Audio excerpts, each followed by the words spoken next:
This all happened around 1998, give or take a year. I was around 22 years old at the time and had been dating this incredible girl for about a year and a half. She was drop-dead gorgeous, smart, and funny, so naturally, I was head over heels for her. Even though she was only a year younger than me, she still lived with her strict dad. He had a bunch of rules for her, like curfews, even though she was 21. It was kind of ridiculous because he saw her as this innocent girl, but she wasn't even new to relationships. Despite her dad's disapproval, we kept dating, but it became more challenging since she had to sneak around. She would often use her cousin as an excuse to see me, but in reality she would spend time at his place to create an alibi. She claimed they had a close bond since childhood, so it seemed normal to her.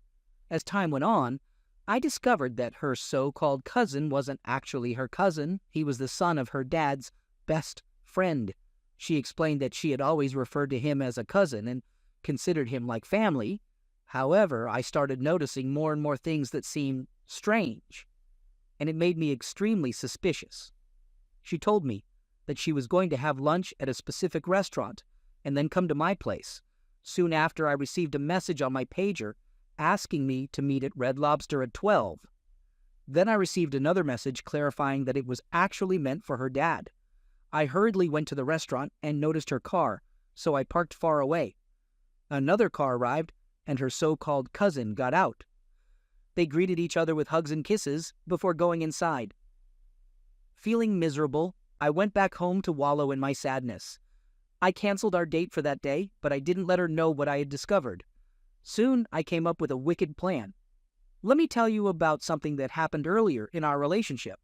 One day, while she was getting dressed, I took a close-up Polaroid picture of her backside. I didn't think she would mind, since it wasn't possible to identify her from the photo.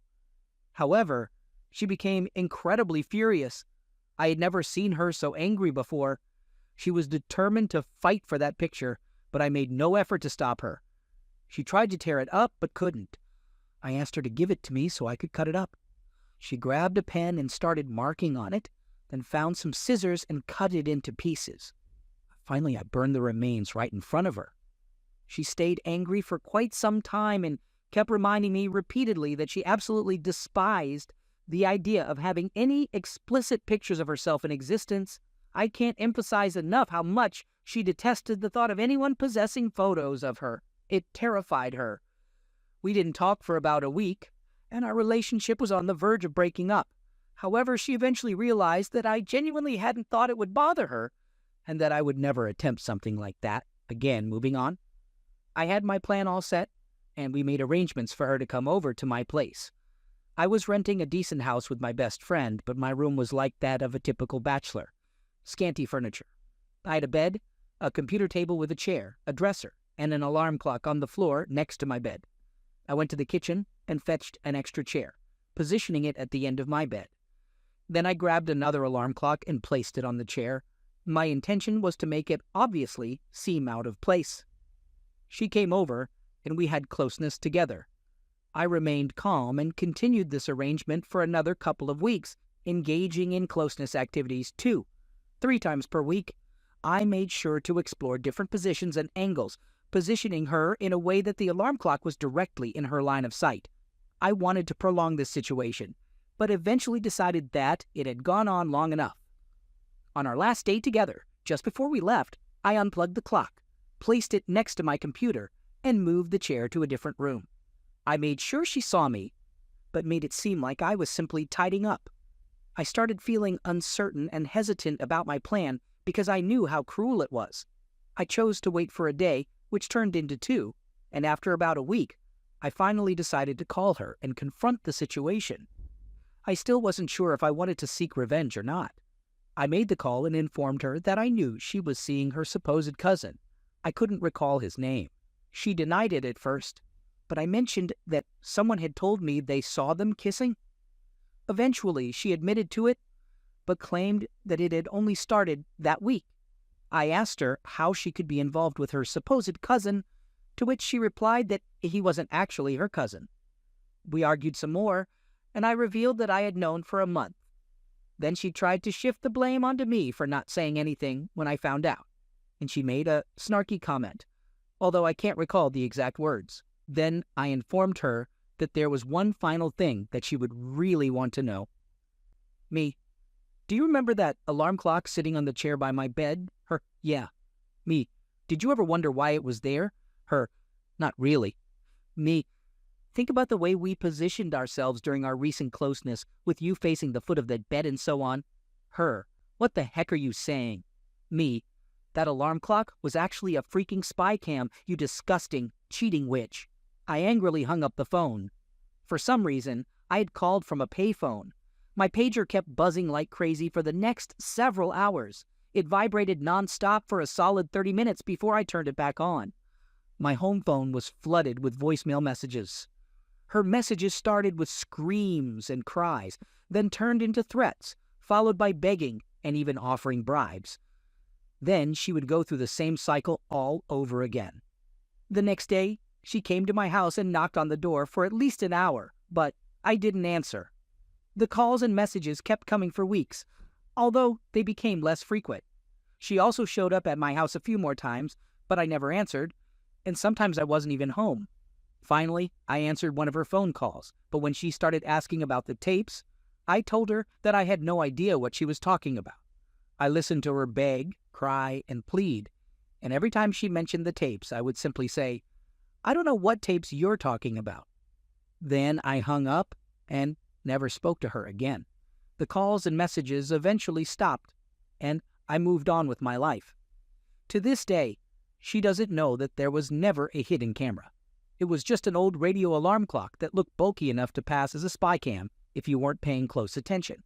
I grew to regret it because it probably tortured her for a long time, and it only took me about 6 months to get over my broken heart. Second story. Let's start with the main people involved. Me, my ex-wife Pepper, target number 1 for revenge. Her boyfriend Steve, target number 2 for revenge. Steve's ex-wife Maria, my partner in the revenge plan. My daughter Sarah, and my friend Jason, my accomplice in the revenge. Now that we have that covered, let's go over some background information. Pepper and I had a turbulent marriage. Looking back, I was deeply in love with her, but I realize now that she was more interested in the money and convenience I provided. Before we got married, she already had a son named Bob, who has always been obsessed with pills, and I had another son, whose name isn't important, whom I had full custody of. While we were married, Sarah was born. I tried my best to make the marriage work, but eventually we couldn't hold it together anymore. We decided to separate, and because of my job that required some traveling and my custody of my son, I moved back to my hometown in another state. This way, my parents could help me out, but I also kept an apartment in the town where Pepper and Sarah lived, so that I could still spend as much time as possible with my daughter. During that time, I reached out to my best friend Jason, who happens to be a lawyer with his own firm, and asked him to create a child support agreement for us. It's crucial to mention that the agreement solely focused on child support and didn't cover custody, visitation, or anything else. So for approximately a year, this was our arrangement. I would spend a month with Sarah while my parents took care of my other son, and then I would spend a month with my son. Almost exactly a year later, I couldn't afford to maintain 2 households any longer, and Pepper wanted to move back to her hometown, which was in a different state, but closer to where I lived. So I gave up the apartment, and she made the move. We continued in this new situation for a couple more years. Pepper and I remained friendly and even attempted to reconcile our relationship a few times, but it never worked out. I still had deep feelings for her, but we couldn't agree on important matters like where to live. I had to push myself to move on, so I started dating. On the other hand, she had been dating almost immediately after I moved out. Although I still loved her, our relationship transitioned more into that of good friends rather than husband and wife. Eventually, she met Steve. I wasn't given much information about him, except that he was a certified ethical hacker, and that was his profession, which becomes important later on. While they were dating, she would send me texts about their dates. She even texted me on the day they first became close. It hurt me deeply, and in hindsight, I think this was what she wanted. But I tried to play the role of a supportive friend and confidant. Out of nowhere, Pepper informs me that she and Steve broke up after 6 months of dating, and she suddenly realizes that she's deeply in love with me. Since it's the beginning of summer, she packs her suitcases and travels to my state. The plan is for them to spend the summer with me and see if they like it here or not. And let me tell you, we had an incredible summer together. All the kids got along well. Even Bob enjoyed being here. So, Pepper officially declares that we're back together, and they're moving in with me. We went to register my daughter for school, and she even joined a Pee-wee cheerleading team for the summer. She made some great friends and was really enjoying her time here. However, there was one issue. Pepper still had an apartment with all her furniture and belongings in it. I offered to go with my truck and help her move everything, but she insisted that she and Bob could handle it on their own. So they set off to pack up their things and then head to their new home. As you can probably imagine, things didn't go according to plan. After being home for only 3 days, Pepper dropped a bombshell on me. She declared that under no circumstances would she move, and that she and Steve were in love and planning to live together. To say I was devastated is an understatement. I couldn't comprehend why she did this to me.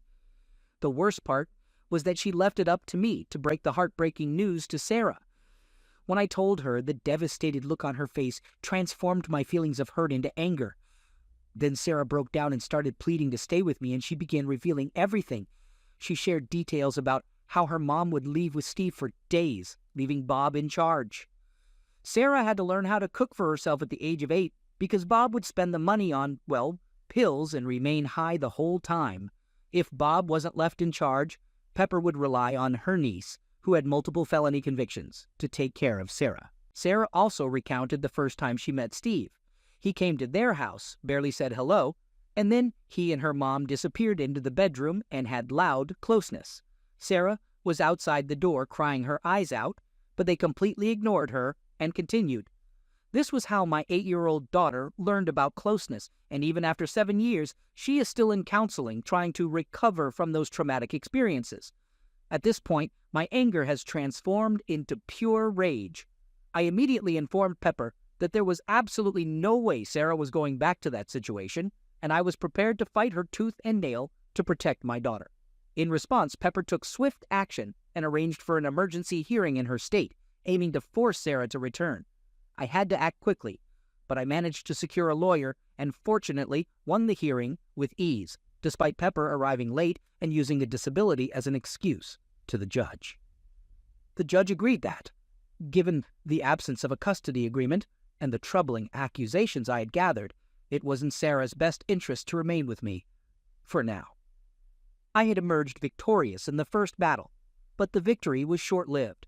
Within an hour of the hearing, my inbox was flooded with phishing emails and texts. I also started receiving password reset requests and multi-factor authentication codes from my bank, Facebook, Reddit, and other accounts. I knew without a doubt that Steve was behind these malicious actions. The very next day, Jason called me with distressing news. His law firm's website, email, and phone accounts had been hacked. Since he had to report the incident to the court and was working on a somewhat high-profile case, the FBI got involved. To say I was furious would be an understatement. These two individuals had not only ruined my life, but they had also harmed my daughter and tarnished my lifelong friend's reputation. It was time for them to face the consequences, and I was determined to make them pay dearly. I became a man on a mission, spending hours delving into Stephen and Pepper's backgrounds, searching for any incriminating information. I had significant success with Pepper. I discovered social media posts of her staying out late drinking, which correlated with Sarah's absences and tardiness at school. I found numerous pictures of her engaging in enjoyable activities with two unfamiliar children. I even found neighbors who were willing to testify that Sarah had to beg for food because she was often left in the care of either Bob or the felon. I knew I had strong evidence against Pepper. On the other hand, Steve had taken extra precautions to secure his accounts, making it difficult for me to find any dirt on him, and it was driving me crazy. Then it dawned on me to check LinkedIn.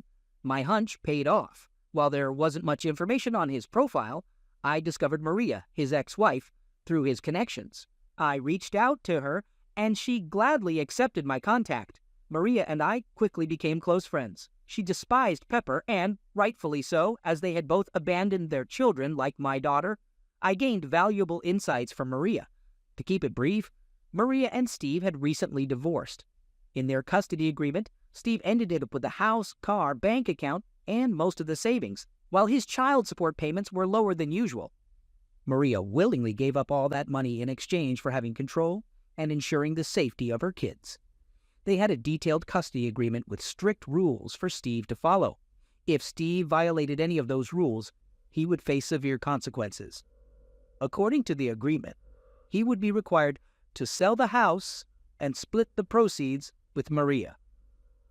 His child support payments would double, leading to his financial ruin. Interestingly, Steve hadn't blocked Maria on social media, and he would regularly send texts boasting about his supposedly great life without her. Many of these texts even included pictures of Pepper. Maria and I compared our findings, shared evidence, and devised a plan together. And now it's time for payback. First, I teamed up with Jason, and he informed the FBI investigator about the hacking attempts I had experienced. We suspected it was the same person behind it. The investigator acted swiftly and reached out to me. I shared all the information I'd gathered and revealed my suspicions about the culprit. Then he asked me an interesting question. Did I know where Steve worked? Well, as a matter of fact, I did, thanks to Maria. It turns out Steve wasn't as skilled of a hacker as he believed. The FBI had already traced the hacking incident involving Jason back to a company, the very same company where Steve was employed.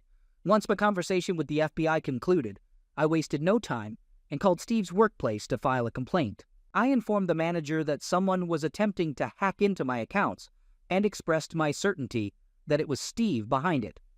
Naturally, they didn't take it too seriously since I had no solid proof. Little did they know they were about to receive a visit from a special agent very soon. The following week was a living nightmare for Steve and Pepper. Pepper received the divorce papers, and her lawyer was presented with all the evidence I had gathered. According to my lawyer, it was the most comprehensive investigation he had ever seen. I had concrete proof of 40 instances of tardiness and 19 absences, all linked to nights out drinking with Steve. I had undeniable evidence of them abandoning my daughter for extended periods of time. Maria even provided me with a photo taken at 2 a.m. on the night before the emergency hearing, showing Steve and Pepper drinking at a tattoo parlor. That same hearing, Pepper arrived late and claimed it was due to a disability. Steve was served with the news that he had violated the entire custody agreement. Maria had pictures from me that proved he was with Pepper on nights when the kids were supposed to be with him, and they were left unsupervised. She also had evidence of unauthorized contact between Steve and Pepper, which went against the custody agreement. The fallout was truly remarkable to witness. Steve lost his job. My complaint, along with an older hacking complaint and the FBI's involvement, left his employers no choice but to let him go. While he managed to avoid legal consequences as the FBI couldn't directly link the hacking to him, the reason for his firing became widely known, making it impossible for him to find another IT job. He had to sell the house, liquidate his investments and bank accounts, and give half to Maria. Since he no longer had a source of income, his child support payments remained the same. The last I heard, he was working at a grocery store. So in total, his income plummeted from over $200K a year to less than $40K. Pepper had a rough time during the divorce proceedings. The judge sided with me on every issue. I was granted sole custody and the authority to make all decisions regarding Sarah. Pepper was ordered to attend counseling, and her visits with Sarah and Bob must be supervised by a neutral third-party supervisor, with the expenses covered by Pepper. Sarah is making great progress. Although she still requires counseling, she's excelling in school and has made numerous friends. She doesn't see her mom often, but honestly, she's much happier and better off without her.